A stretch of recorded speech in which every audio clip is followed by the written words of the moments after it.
I used to support my father in writing the petitions. So we didn't really hesitate in reaching out to people. There should be strong provision for women to get quality education, because that's the Yes. biggest challenge.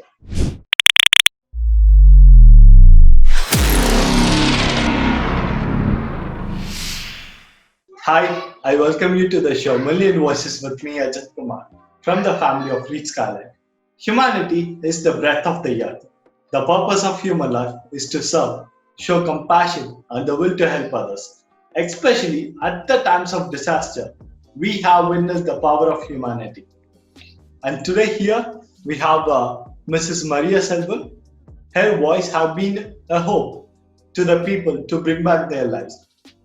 She made an impact in the life of many women. Let us welcome the guest of the day, Mrs. Esther Mariaselvam from ActionAid India. So let me give a small intro about ActionAid India. ActionAid India is serving humankind in India since 1972. They have 40, their presence are there in 40 different countries, and they also have collaboration with 300 plus NGO partners and collaborations to serve the mankind. So here, ma'am, let me welcome you first, and thank you for being here with us. So my first question is, ma'am, yeah, we all have humanity, so we all want to make a change, but you have dedicated your whole life towards the cause. So what is your inspiration? Because every success has its own inspiration. You being successful, what is your inspiration, ma'am? Well, actually, when I was small, I was born and brought up in a hospital campus where my father used to work in the transportation department. And I've seen many patients every day, because my house was just adjacent to the casualty. I've seen many people from the villages who used to come to the hospital, who were in need of so much of support and all that. And also, the hospital where I stayed, it was actually a leprosy hospital. So Okay. I've seen in my house, people who were hospitalized for leprosy treatment. They used to come to my house from small, like we used to, because that's the way my parents have brought me up. We used to mingle with them. And I've also seen my father was my greatest inspiration. I've seen him Very actually good. reaching out to many people. Like, for example, I still vividly remember my childhood experience in 80s, where my father has Okay. actually once we basically my parents are farmers. We used to cultivate paddy in the field. I remember once when the Sri Lankan refugees had come to India, especially to Yes. Tamil Nadu, they were actually made to stay in the schools. Yes, So ma'am. on one such occasion, I've accompanied my father, like where my father has taken bag of rice to give it to the people who had come from Sri Lanka. So that time, That like was great. listening to their problems, what they've been going through, the challenges that they faced before departing from their country. And on many occasions, I've seen my father actually reaching out to helping people, people who are living in poverty especially. And also, during my childhood, my father was a ward member in the panchayat. He got once elected as a village panchayat ward member. So I during that 5 years of his period, I used to support my father in writing the petitions. Like, people whoever Oh, needs support, they used to come to my father because he was the ward member, and I used to support him in writing the petition. And I always see to that my father will ensure that whoever approached him, they will get the support whatever they are in need of. So that in was that great, way, like, ma'am. that was yeah. So Yeah. the passion, the dedication has started from your childhood itself. That was very Yeah. inspiring, ma'am. Yeah. Oh, Yeah. So the next question I like to ask, ActionAid India is such a big organization. So in this COVID-19 pandemic situation, people are from small NGOs are doing their contribution up to the limit what they can. So could you explain what ActionAid India is taking towards the cause?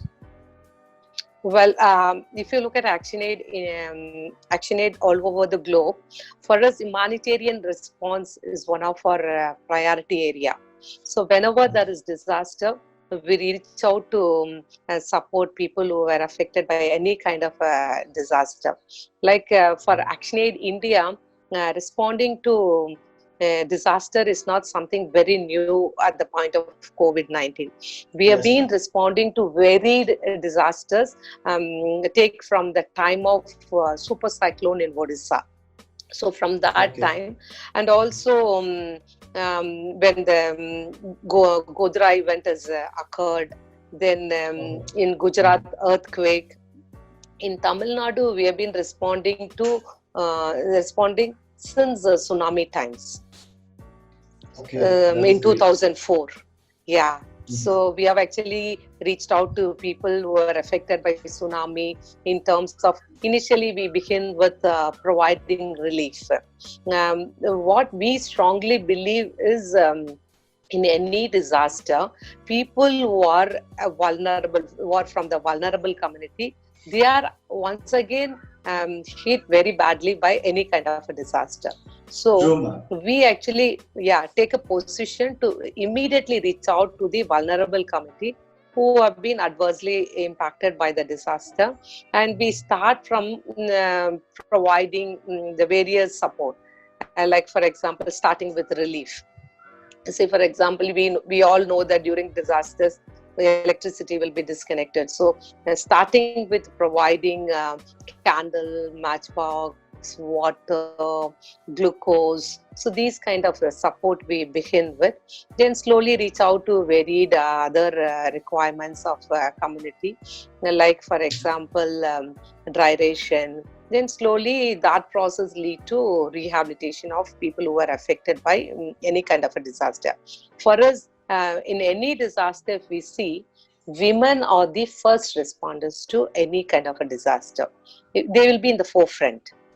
Okay, Okay. like rescuing people, supporting them and taking them to the necessary relief camps, or responding, like no, bearing all kinds of responsibility. Women will be in the forefront, respond to any kind of humanitarian situation. So in Tamil Nadu, if you see, we have been responding to tsunami, then subsequently to many other disasters like Chennai flood. We have majorly responded. Yes, ma'am. Post Chennai flood, Vada cyclone, and the Gaja cyclone. In between, in 2018, we have also reached out to Kerala state, where we have responded to Kerala flood.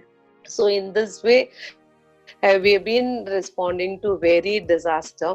So COVID-19, when people were impacted, people are still impacted by COVID-19. So we didn't really hesitate in reaching out to people.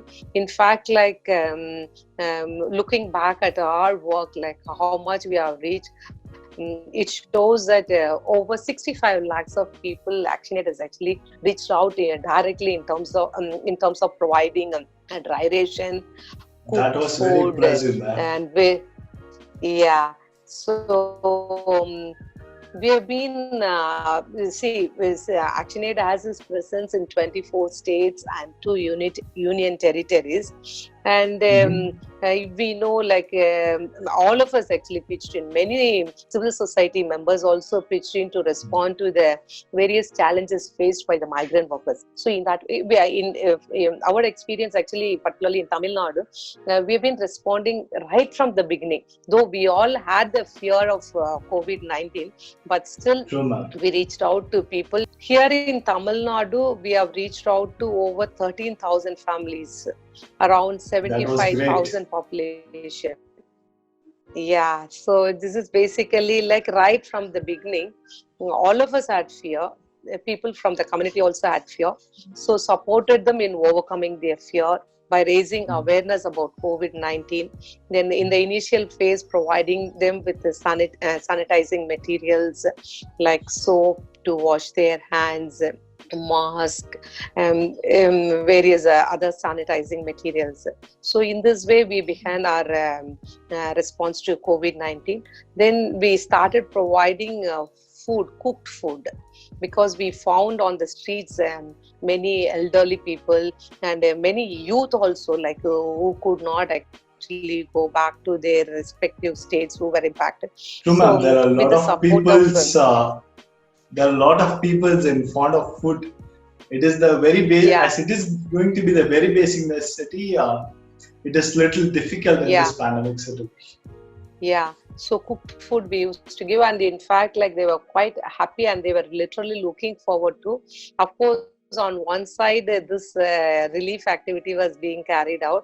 On the other side, we did have a lot of challenges also in terms of, because of fear, we need to maintain physical distancing and wearing Mm. masks. These were the challenges we faced in them. Yeah? And of course, fear within ourselves also, although like we were bold to reach out to people to provide cooked food, but within ourselves we had our own fear in terms of Yes. what will, if I get infected, a little cough or little body pain, we used to suspect, oh my god, what has happened to us. So this kind of a mental trauma also we were actually going through during this time. And we are actually working with many partners across Tamil Nadu, and we have reached out to around 15 districts in Tamil Nadu. Um, we Impressive, began with ma'am. support of Zomato Feeding India, which has actually provided rice and dal for people. So in Tuticorin, Madurai, for more than, in Tuticorin, more than 2,200 families. Then in Madurai, 2,000 families. Coimbatore, Tirupur area, 2,000 families. Like that, many corporate partners also came forward to support in this cause.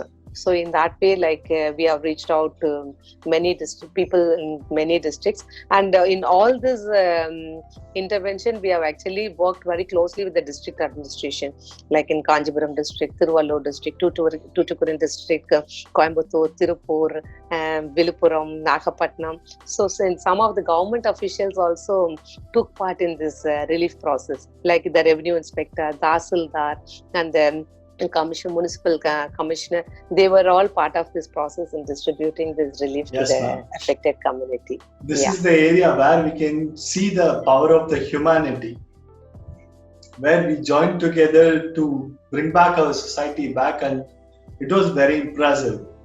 So, as you said, you Thank were you. talking about the collaboration.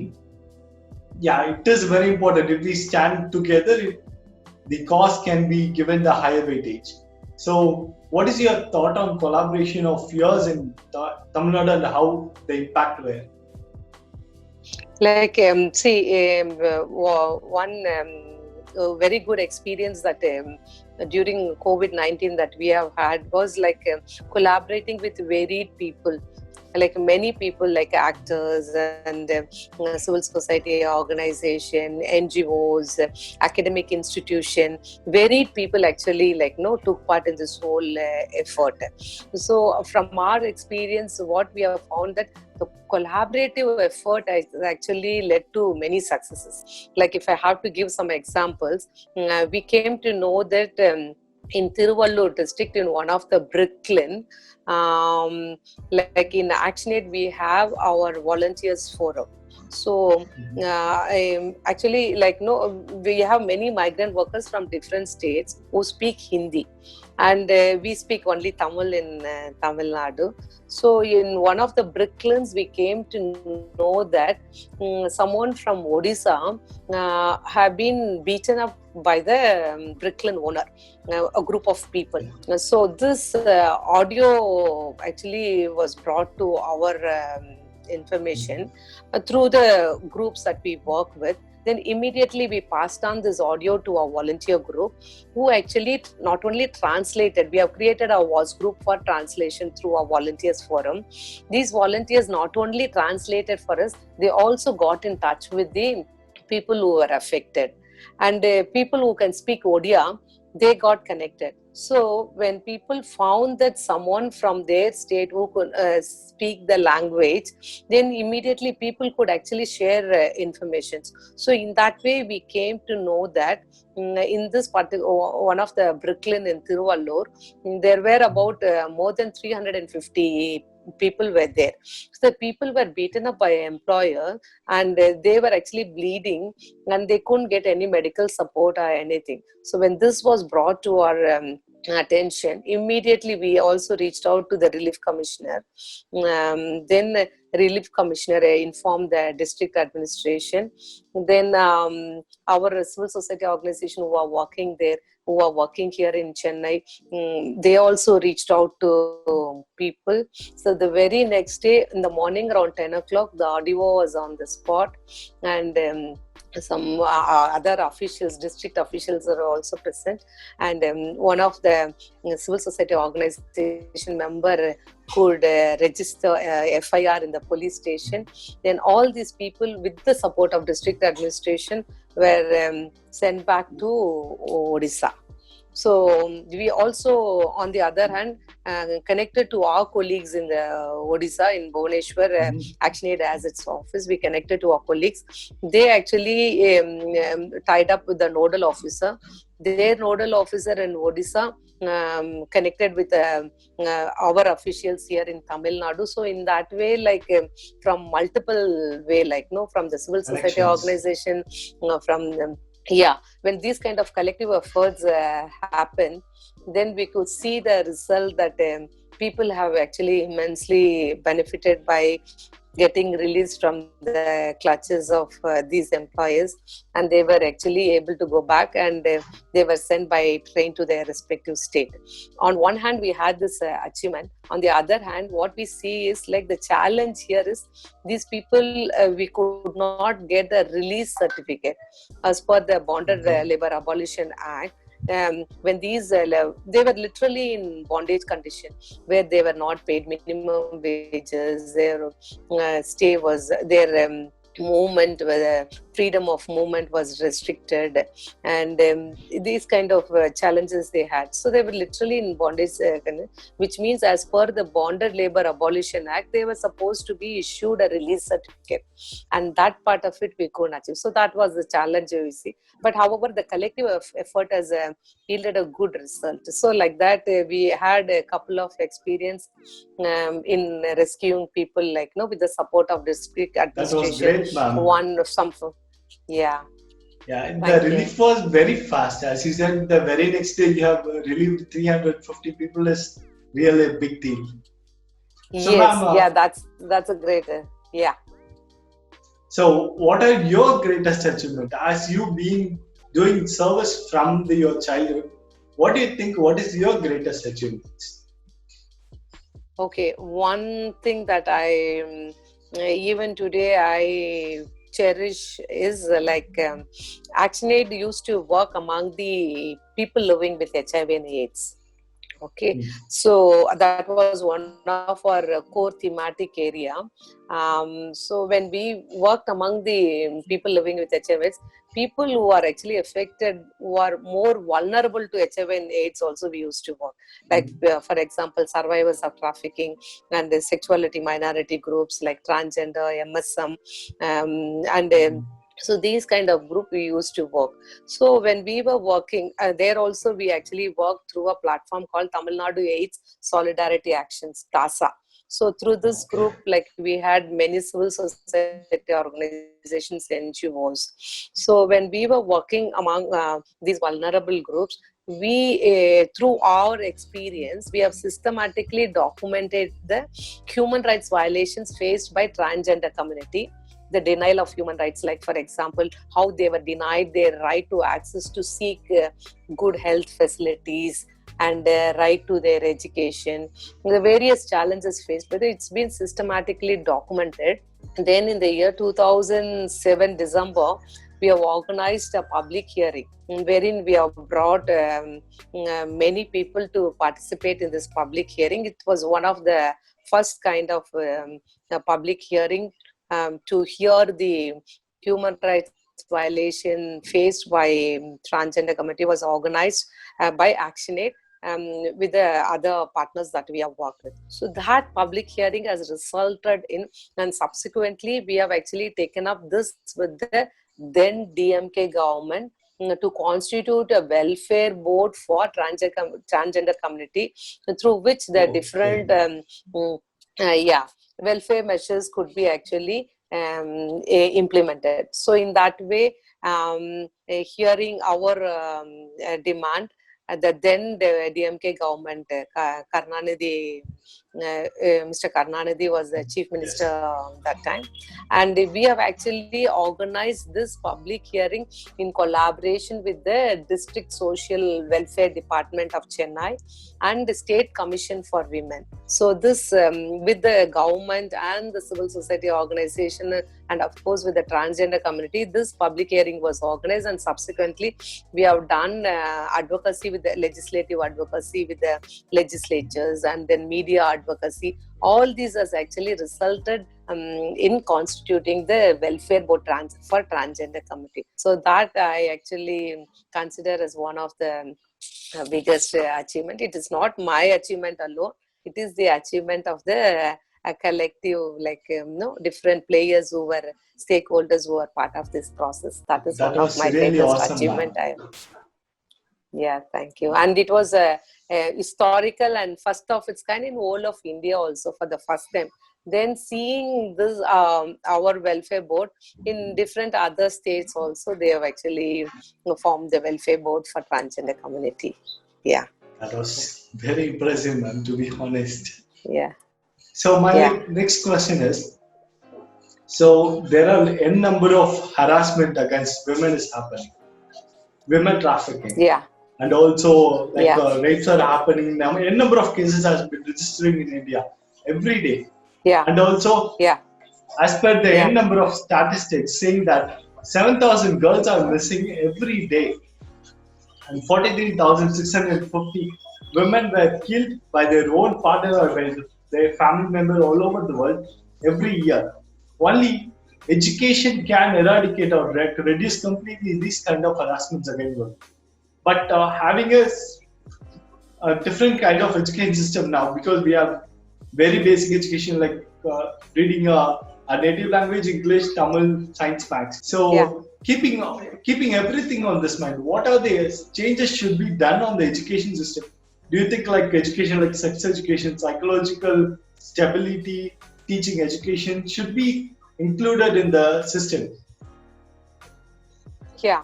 See, actually, as part of our ActionAid work, we have started working among the young women. Before we started our intervention, we have done a study. When we've done the study, we found that there are so many schemes by the state. All the schemes are actually aiming at providing support for marriage assistance scheme, at the time of marriage they provide some cash support, or they give this thali like mangal sutra. So these kind of different schemes are there. On the contrary, what we are actually saying is there should be strong provision for women to get quality education, because that's the biggest challenge. Okay. Now we are all discussing about the new education policy, and the various provision of the new education policy, which everyone is actually discussing about it.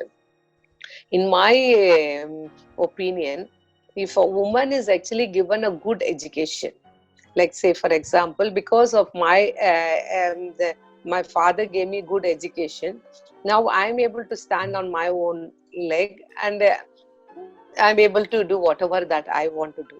So in that way, for all the women in our society, for all, especially the girl children, education should be it should be like a foundation that everyone has Yes, to ma'am. actually invest in. And the state should, this is a fundamental right for everyone, education. So state That's should true. actually come forward to provide good education. If we give education for children good education, good quality education, if the state can provide, then we could actually see a tremendous change in every aspect in our society.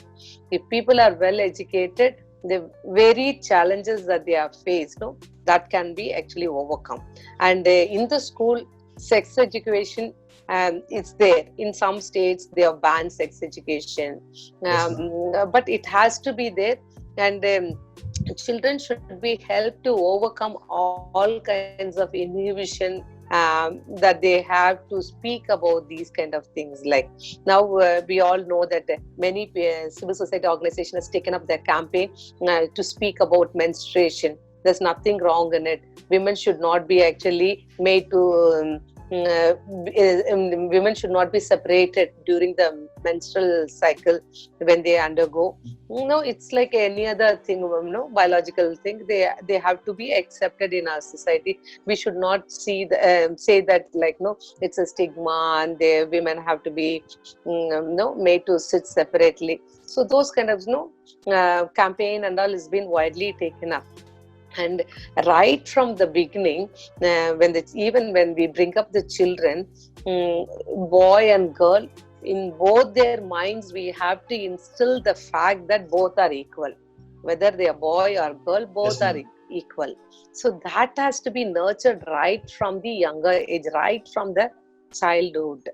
Okay, so it's basically the gender, how the socially Yes, constructed role is actually mm, thrusted upon the boys and girls even when they are small. Okay, so that kind of attitudinal change has to come in our society also. If a boy right from the beginning, if he believes very strongly that boys and girls are equal, then he has to respect the girls and women. Then it will not lead to no why the men are actually beating up women, because there is unequal power relation between men and women. Right from the beginning, if they are made to believe that the both are equal, there is equal power relation and they have to respect women, then we can actually overcome all these kind of violences that are prevalent in our society. true, ma'am. Very well said. So from the childhood, the Yeah, changes should happen. So yeah, my next question is on there are a number of youngsters today. They are trying to help the people. They are with humanity trying to serve. But because of this IT industries and the nature of the work has become just 24 bar 7 work. Before it is only it has now after coming the technology it is 24 bar 7. But still people want to help each other. But they were not in the position. They have the monetary support, but they were not able to do that directly. And when I gone through ActionAid, there's a scheme called Beti Zindabad. So how can we contribute toward that, ma'am? yeah. We had this campaign called Beti Zindabad. It's basically like if you see the 2011 census, the sex ratio, no, since independence, if you see, it's been declining. So for 1,000 boys, there were only 942 girls.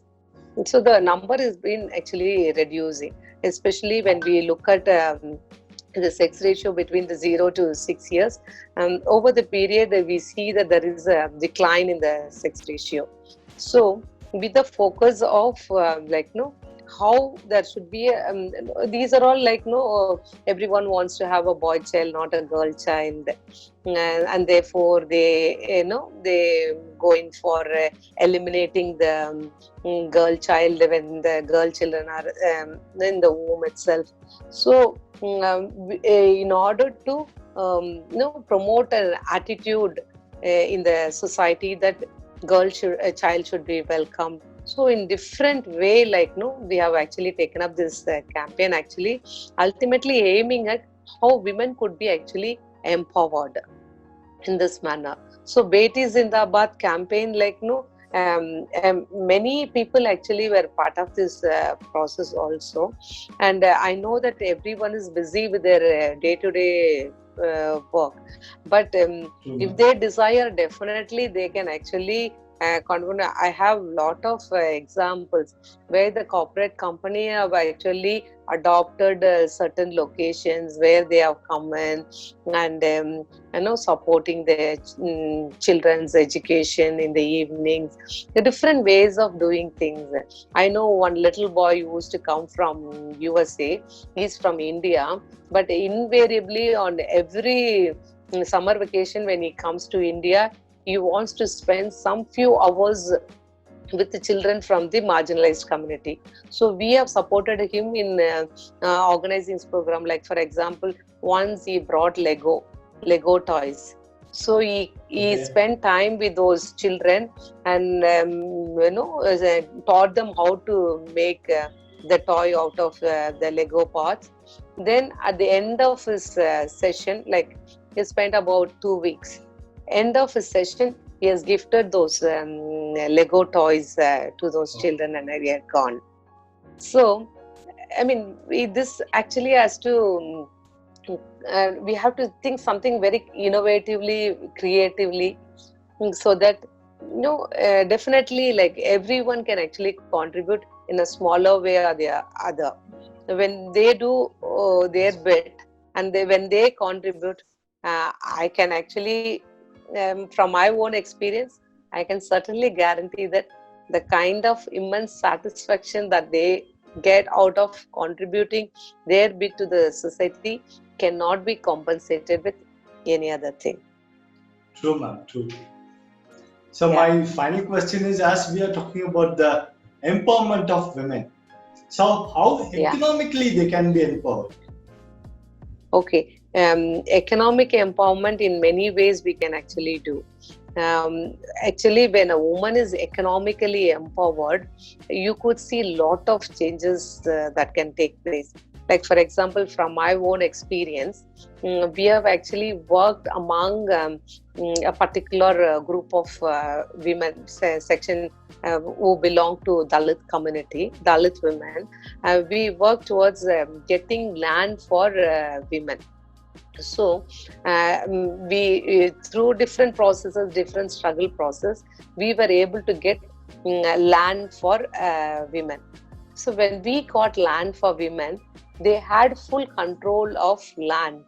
Control meaning like they'll be able to decide what to cultivate, when to cultivate, what to do with the yield that they are getting. So we found that the fact that they are able to have a land pata title in their name, they Mhm. are actually well received and well accepted in their own family. And when they are able to cultivate, and when they are able to contribute to their family, the relationship between the spouse itself actually is been improved. Like they have a better space to negotiate, wherein their ideas, their thoughts, when they want to be part of a decision making process, they are able to do. So in that way, like a woman's position in the society is also improved, and their voices are actually heard. They are able to actually participate in the decision making process. So in this way, like economic empowerment can actually lead to change in the social position of women in our society. Okay, So ma'am, she'd that be able to was. overcome the gender differences. Yeah. Yes, ma'am. So when a woman stand on her own and her own leg, even with the education or irrespective to the job, she will get her own respect, what she deserves, right? Yeah, certainly. Certainly. Yeah. Okay, ma'am. Yeah. Thank you for sharing Yeah. your experience, ma'am. It was very, it was very inspiring. What I don't have the word to explain it, ma'am. Each and every point you said can make a difference. So thank you for that, ma'am. I'm sure as Yeah. much as I got inspired, our viewers would also get inspired, ma'am. Thank you.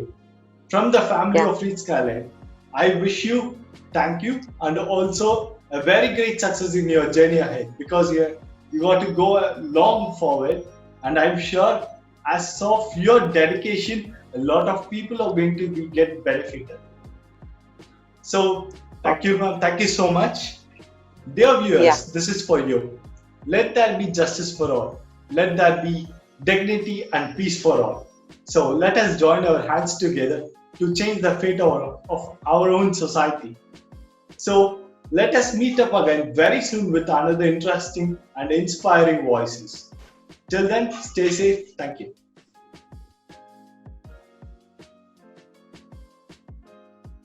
Reach Skyline. Embrace digital.